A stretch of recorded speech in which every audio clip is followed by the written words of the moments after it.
This year, the International Day for Elimination of Sexual Violence and Conflict, June 19th, is being observed in the midst of COVID-19, an unprecedented crisis disrupting lives, health, economies, and societies. It is said that COVID-19 does not discriminate, but the reality is different.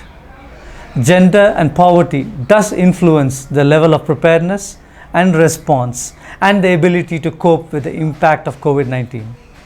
Conflict is another factor which further weakens the individual and the institutional abilities to cope with COVID-19.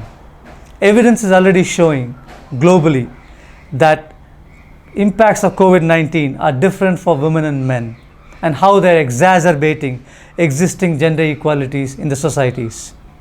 In Myanmar and elsewhere globally, as communities are required to stay at home and reduce movement, they experience heightened risk of domestic violence, including gender-based violence. Movement restrictions and health sector overload on account of COVID-19 also amplify barriers that women, girls, men and boys normally face in accessing services to gender-based violence. UNFPA, as a lead UN agency on gender-based violence in Myanmar, has been working with the government and civil society to strengthen the capacity of the actors to provide increased services on gender-based violence. In Myanmar, a strong public health response has been mounted by the government authorities against COVID-19, and this response has yielded impressive results thus far.